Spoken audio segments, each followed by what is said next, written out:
आप जैसे संतों का आगमन हम जैसे गृहस्थों के कल्याण के लिए होता है। महद विचलनम नृणाम गृहणाम दीन चेतसाम निःश्रेयसाय भगवन नान्यथा कल्पते क्वचित।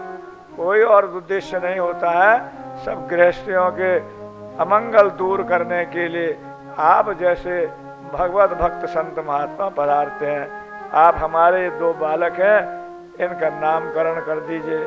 गर्गाचार्य ने कहा तुम तो बहुत धूमधाम मचाओगे, उत्सव करोगे, कहीं कंस को पता चल गया तो बड़ा अनिष्ट करेगा। कि नहीं महाराज, आप तो गौशाला में चुपचाप से इनका नामकरण कर दो।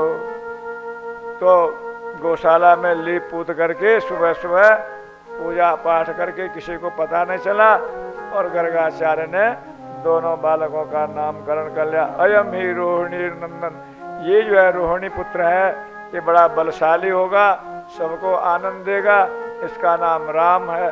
बलवान होगा, बलवान होने से बलराम भी होगा, एक समय सबके मन को खींचेगा, संकर्षण भी होगा। और उनके नाम रखने के बाद जो है ये दूसरा बालक जो है, इदानी कृष्णताम गतो शुक्ल रक्त तथा पीतो इदानी कृष्णताम गतो। तुम्हारा ये बालक चारों युगों में अलग अलग रूप से अवतरित होता है। इस सतयुग में शुक्ल वर्ण, त्रेता में रक्त वर्ण और कलयुग में पीत वर्ण होता है, और द्वापर में इदानी अभी ये कृष्ण वर्ण से हुआ है, इसलिए इसका नाम कृष्ण होगा। कि कभी ये किसी समय वसुदेव जी के यहाँ भी पैदा हुआ तो इसको कोई वासुदेव भी कहेंगे। तो कृष्ण, वासुदेव, बलराम, संकर्षण ऐसे नाम रखे। जशोदा और रोहिणी कहने लगे इतना लंबा नाम हमसे नहीं आएगा, हम तो कनवा और बलवा ही कहेंगे इनको। बलराम, बलवा और कन्हैया, कनवा, ये सब नाम पुकारेंगे। ये माता जी के प्रिय नाम है उनके। तो नामकरण संस्कार के बाद जो है एक समय भगवान ने मट्टी खा ली। क्यों? कि ब्रज की मट्टी का विशेष महात्म्य है। बड़े बड़े संत महात्मा उसमें लोटपोट होते हैं। तो भगवान ने जब ये खाए, शिकायत करी वालों ने, अरे मैया आज तो कन्हैया जो है मट्टी खा गए। क्यों रे, माखन मिस्त्री छोड़ करके मट्टी खावे? नहीं मैया ये झूठ बोल रहे हैं। अच्छा तू बड़ा सत्यवादी है, देख ले मेरा मुंह। भगवान ने समझा, मैं कहूँगा मुंह देख ले तो माँ कहेगा रहने दे रहने दे। और माँ ने कहा खोल दिखा। अब क्या करें, जो भगवान ने जो मुंह खोला तो योग माया से भगवान का फिर दोबारा वो ब्रह्मांड दिखने गया। अब यशोदा जी को आगे चक्कर, क्या देख रहे हो मैं, कोई भूत है कि प्रेत है, ये क्या है इसके मोड़े के छोरे के मुंह के अंदर?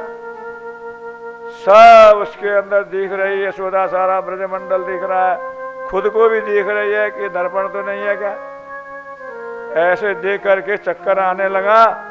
तो मात कन्हैया ने सोचा मैया को तो ऐश्वर्य ज्ञान होने लगा, आंखें बंद हो गई मैया की। थोड़ी देर में भगवान ने कहा मैया क्या देखा? मैया भूल गई कि हमने क्या देखा। क्यों? ये है भगवान की माधुर्य लीला। एक होती है ऐश्वर्य जिसमें बड़े ठाट बाट शादी होते हैं, और एक होता है माधुर्य, ब्रज के अंदर सब माधुर्य का प्रकाश है। तो भगवान ने मृत्तिका के द्वारा ये शिक्षा दी कि सारा ब्रह्मांड मेरे अंदर है। एक फल वाली आई, उसको फल लेने के लिए क्या दें, तो गांव में ऐसा अनाज गेहूं कोई देते हैं, तो वो भगवान हाथ में लेके आए, अनाज तो गिर गया, उसने फल से तो हाथ भर दिए, भगवान ने रत्नों से उसकी डलिया भर दी। उस फल वाली का परम फल जो है भगवत प्रेम, उसको प्रदान कर दिया। इधर अब भगवान जो है माखन चोरी की लीला करते हैं। अपने ही घर में एक समय उन्होंने माखन उठाया, खा रहे हैं, तो उनका एक मणि स्तंभ है, खंबा, उसमें अपना प्रतिबिंब देखा, और उस प्रतिबिंब को देख के कह रहे ले भैया सुनो, तुम मैया से मत बोलना कि तुम भी माखन खाओ। तो ये जो कर रहे हैं वो प्रतिबिंब में वैसे पड़ रहा है, और उससे बात कर रहे हैं। इतने में मैया आई, ये क्या हो रहा है, क्या बोल रहे हो? मैया देखो ये है ना, ये खंबे में इसने माखन चुराया है, तो मैंने नहीं चुराया, और ये जो है अब मेरे से कहता है बोलना मत, बताना मत। तो मैया को बड़ा आनंद आया कि देखो ये बालक का प्रतिबिंब पड़ रहा है, और आनंद से गोद में उठाया। इस प्रकार से भगवान अनेक लीलाएं ब्रज में करते हैं। तो उन सब का समय तो और भी बहुत सी कथाएं कहनी है। एक समय गोपियों ने खेल रहे थे बच्चों के साथ, गोद में खिला रहे थे, तो कहा मुझे लेना है, मुझे दो, मुझे दो। तो क्या देना है? मक्खन कि नहीं, तो दही कि नहीं, दूध कि नहीं, तो क्या चाहिए? हाथ से करा, ऊपर वो दिखला, अरे वो चंदा। तो बोला हाँ, क्या करोगे? मुझे चाहिए।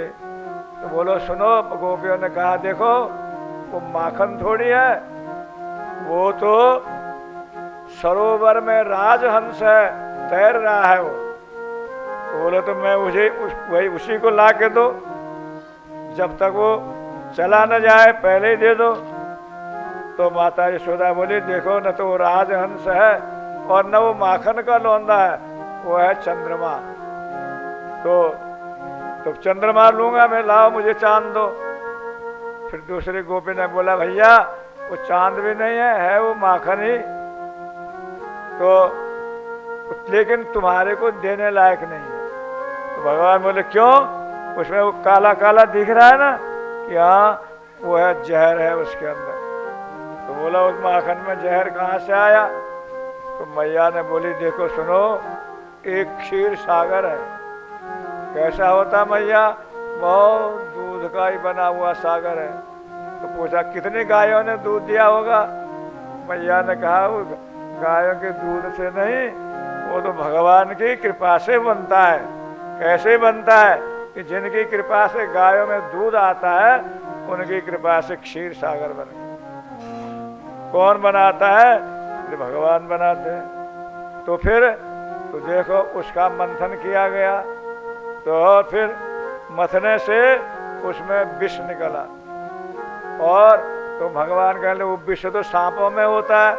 तो मैया ने कहा देखो वो विष तो शंकर जी ने पिया ना, जो गिर गया था वो सांपों ने ग्रहण करा, तो उस पर जहर, और थोड़ा विष इसमें भी लग गया वो चंद्रमा पर, इसीलिए वो तुम्हारे खाने के लिए नहीं है। ऐसे कथा कहानी कह करके और भगवान को आ गई नींद, सो गए। इधर ब्रज में अब और सखाओं के साथ माखन चोरी की वो लीला करते हैं। वो लीलाएं सब जानते हैं। माँ भगवान कोई चोरी नहीं करते। भगवान माँ से कहते मैया मुझे तो मक्खन अच्छा लगता है, और तू तो और चीजें मुझे खिलाने को कहती है। गोपियाँ सुनते कहो हमारा भी भाग्य होता है कि कृष्ण हमारे घर माखन खाते और हम उनके दर्शन करते। जो लोग ये कहते हैं भगवान ने चोरी करी, चोरी करना सिखाया, भगवान कोई चोर नहीं है कैसा चोर? तो उसके लिए हमारे संतों ने कहा ब्रजे प्रसिद्धम नवनीत चोरम गोपांगनानाम चतुकूल चोरम अनेक जन्मार्जित पाप चोरम चोराग्रगण्यम पुरुषम नमामि। बोला ऐसा चोर किसी ने देखा? क्या चोरा उन्होंने? कोई कहते माखन चोर है, खाली माखन चुराया कि नहीं, गोपियों के वस्त्र आदि भी चुराए। गोपांगना नाम चतुकूल चोरम और अनेक जन्मार्जित पाप चोरम, जन्म जन्मांतर के हमारे पापों को भी चुराने वाले, नष्ट करने वाले हैं। ऐसे चोरों के सरदार को हम प्रणाम करते हैं। ऐसा चोर कहीं देखा किसी ने? तो सबके पापों को भी चुरा ले, खाली माखन चुराते हैं। किनका? जो चाहते हैं कृष्ण हमारे घर आवे, हमारा माखन खावे। चोर हम लोग हैं। चोरी कहते किसको है? जो मालिक को पता नहीं चले कि मेरी चीज कौन ले गया और कैसे ले गया, और उसको दुख होवे, वो है चोरी। और यहाँ सब ब्रजवासी चाहते हैं कृष्ण हमारे घर आवे, हम उसको पकड़ें, हमारा माखन खावे। क्यों? ये सब लोग भगवान के पार्षद परिकर यहाँ ब्रज में आए हैं। कोई ऋषि है, कोई मुनि है, ये गोपियां कौन है? वेद की ऋचाएं, दंडकारण्य बन के ऋषियां जिन्होंने बहुत तपस्या करी, राम जी के रूप को देख करके आकर्षित हुए। प्रभु हम ऐसे आपके दर्शन, आप सेवा करना चाहते हैं कि आपके पत्नी बन करके। भगवान ने कहा भी तपस्या बाकी है, ब्रज में द्वापर युग में आना, तब तुम्हारे साथ विहार करेंगे। तो दंडकारण्य के ऋषि, जनकपुर की महिलाएं, स्वर्ग की अप्सराएं, वेद की ऋचाएं और अयोध्या की कन्याएं, जो सीता के स्वर्ण की सीताएं जो बनाई गई, वो जो सजीव हो गई थी, वो भी यहाँ सब गोपी बन के आए। तो इसलिए भगवान उनको आनंद और सुख देने के लिए उनके घर में माखन उठाते हैं, खाते हैं, चोरी के लिए नहीं। उनके घर में तो माखन और घी दूध की नदी बहती है, पर जो चाहते नहीं है उनके यहाँ भगवान नहीं जाते। हमारे संतों ने कहा, भक्तेर द्रव्य प्रभु काढ़ी काढ़ी खाए, अभक्तेर दियाओ उलट न चाहे। भक्त की चीज तो भगवान छीन के भी जबरदस्ती खाते हैं, अभक्त देता भी है, उस तरफ झांकते नहीं है। दुर्योधन के मेवा त्यागे, साग विदुर घर खाए। संधि कराने गए थे भगवान, दूत बन करके पांडवों के, तो उसने कहा नहीं, हम बिना युद्ध के तो कोई भी देंगे नहीं। ठीक है, जाने लगे तो कहा तुम आए हो दूत बन के, भोजन करके जाओ। भगवान ने कहा नहीं करेंगे। क्यों? भोजन दो जगह करता है व्यक्ति, या तो बहुत प्रेम हो तो उसके अधीन होकर के करना पड़ता है, या बहुत भूख लगी है तो प्राण रक्षा के लिए करना पड़ता है। भगवान ने कहा तुम मेरे प्रेमियों के शत्रु, तो मेरे भी शत्रु, और मुझे भूख भी नहीं लगी है तो तेरे यहाँ भोजन करो। सीधे विदुर के घर गए। विदुर तो घर नहीं थे, विदुरानी स्नान कर रही, वो भी एक वस्त्र शरीर पर। जो दरवाजा खटखटाया, चाचा जी कह करके विदुर जी का नाम लिया। इतने में विदुरानी सुने, अरे ये तो कृष्ण की आवाज़ है। झट से उसने होश नहीं अपने शरीर का नहाने का, दरवाजा खोल दिया। भगवान ने अपना पीताम्बर उसके शरीर पर डाला। इतने में भगवान ने कहता, चाची कुछ भूख लगी है खाने को दो। बोला, अरे दुर्योधन के यहाँ आए थे, उसने नहीं पूछा खाने को? उसका ने तो पूछा, तो वहाँ क्यों नहीं खाया? वहाँ खाने का थोड़ी है कोई। यहाँ तो घर में है नहीं, काले कच्चे केले पड़े हैं, अभी अधे कच्चे पक्के, यही दे दो। तो देखो वो सब भजन गाते हैं, आज विदुर घर आए हरि पावना, विदुर नहीं घर थी विदुरानी, देखे सारंग पानी, भोजन कहा जमाना। इतने में केले लाए और छिलके छिलके जमीन में डाल दे, और गिरी गिरी जमीन में डाल दे, छिलके दे तो कृष्ण मुख माए। इतने में विदुर जी आए, खारे खोटे वचन सुनाए, कहे श्याम जी सुनो विदुर जी, रूखे सूखे बासी कुशी, हम तो विदुर जी प्रेम के भूखे। न हम छिलके खाते हैं न गुदा, हम तो प्रेम को देखते हैं। भावग्राही जनार्दन तत्ववेता त्यों लोक में, भोजन के अपार, कै शबरी कै विदुर घर तृप्त भये द्वैवार। या तो कहते हैं विदुरानी के छिलकों से पेट भरा, या शिव सबरी के बेरों से मेरा पेट भरा। बाकी बहुत से लोग अनेक व्यंजन आदि भोग लगाते हैं। तो श्रद्धा विश्वास भगवान के प्रति जो प्रेम से करते हैं तो भगवान ग्रहण करते हैं। यहाँ पर तो माखन चोरी की लीला है, वो ब्रज भगवान के अनेक शिक्षाएं उसके अंदर। एक तो यह है कि बहुत से ब्रजवासियों के घर में घी दूध नहीं होता है, वो दुबले पतले हैं, उनको खिलाते हैं। ब्रज का घी दूध मक्खन मथुरा आता बिकने के लिए। कंस की रानियाँ उस घी दूध से नहाती धोती हैं, अपना मेकअप श्रृंगार करती हैं, और यहाँ तो खाने को नहीं मिलता, और यहाँ ये लोग उसका दुरुपयोग करते हैं। इसलिए भगवान ने उसका विरोध किया। सब ब्रजवासियों को खिलाया पिलाया, जिनके यहाँ गाय भी नहीं है, दूध घी भी नहीं, मक्खन नहीं होता है, उनको भी भगवान ने खिला करके ऐसे लीला प्रकट करी। एक समय भगवान सोए हुए हैं, और यशोदा जी ने स्वयं अपने हाथ से दही मथना का कार्य शुरू करा। वैसे उनके दास दासी नौकर चाकर थे, पर आज सोचा कि मैं अपने हाथ से मथूंगी।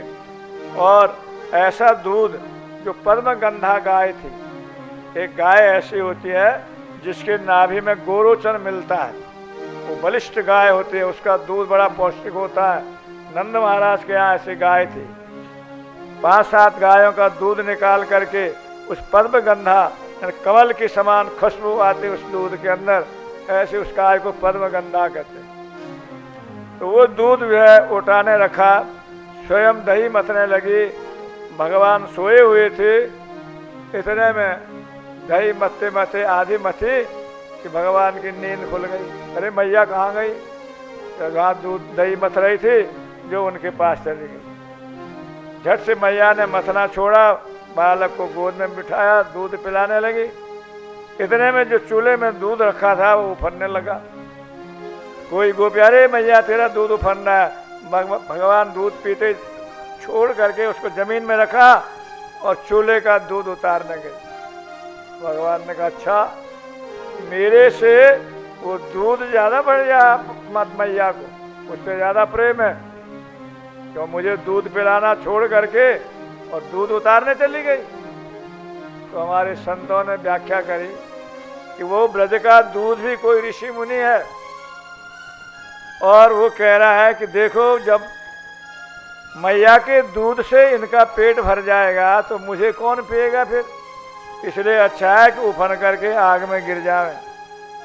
तो वो उफन रहा है दूध, और मैया सोचती है कि मेरा दूध तो कभी भी पी सकता है, और वो अगर जल के गिर गया नीचे तो फिर कृष्ण के काम कैसे आएगा, इसलिए भगवान को दूध पिलाना छोड़ के उस दूध को उतारने गई। मैया का उद्देश्य क्या है? कृष्ण की ही प्रसन्नता।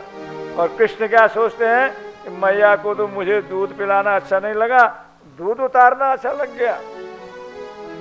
तो दूध जो उतारने गए, कन्हैया को आया गुस्सा, और कुछ देखा नहीं, एक लोड़ी देखी सिलबट्टा उठाया, उसको दे मटकी पर, और मटकी फट गई, सारा दही बिखर गया। अब तो डरने लगे कि ये तो सब गिर गया, मुझे क्या मालूम था कि ऐसे गिर जाएगा ही। अब छोटे बालक है, ये भगवान की लीला है। क्यों ऐसे सब कर रहे हैं? अपने भक्तों को सुख आनंद देने के। मैया दूध उतार का, अरे कहाँ गया कन्हैया? देखा तो आसारा दही भरा हुआ।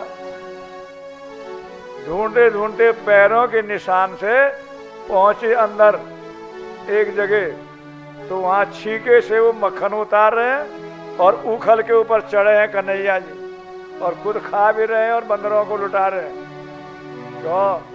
इन बंदरों ने राम अवतार में बड़ी मदद करी थी हमारी, इसलिए उस समय तो कुछ इनको खिला पिला नहीं सके ज्यादा। आज जो है ब्रज में मक्खन खिला रहे। मैया आई, देखा पीछे से, तो मैया ने देखा ये बड़ा उदंड हो गया, को समझाना चाहिए, बच्चे को शिक्षा देनी चाहिए। हाथ में एक लाठी ली और पीछे पीछे गई, उखली से छलांग मारी, और कन्हैया जी आगे और मैया जी पीछे। कह रहे सुखदेव जी देखो परीक्षित, जिस भगवान को बड़े बड़े योगी तपस्वी ध्यान नहीं प्राप्त करते हैं, काल भी जिनसे देख के डरता है, वही भगवान आज यशोदा की लाठी को देख के डर रहे हैं, भग रहे हैं। प्रबल प्रेम के पाले पड़कर प्रभु को नियम बदलते देखा, अपना मान भले टल जाए, जन का मान न टलते देखा। जिनकी केवल कृपा दृष्टि से सकल विश्व को पलते देखा, उनको ब्रज के गोरस पर 100 बार मचलते देखा। तो भगवान की ऐसी अद्भुत लीला, विश्वभर विश्व भरण पोषण करने वाले। तो मैया जो है दौड़ती जा रही है, थक गई, बैठ गई। भगवान ने भी देखा मैया थक गई कि हाँ थक गई, तो तुम आ जा, तेरे को माखन मिश्री खिलाऊंगी। तो मारेगी तो नहीं? नहीं नहीं, अब तो तेरी आरती करूंगी, पूजा करूंगी, तो आ तो सही इधर। ऐसे करके भगवान खड़े हो गए। जिन भगवान को कोई पकड़ नहीं सकता है, भक्त अपने प्रेम के बंधन में उनको पकड़ लेता है। झट से मैया ने हाथ पकड़ लिया। भगवान डर रहे थे, मैया मैया ये लाठी छोड़ दे, फेंक दे।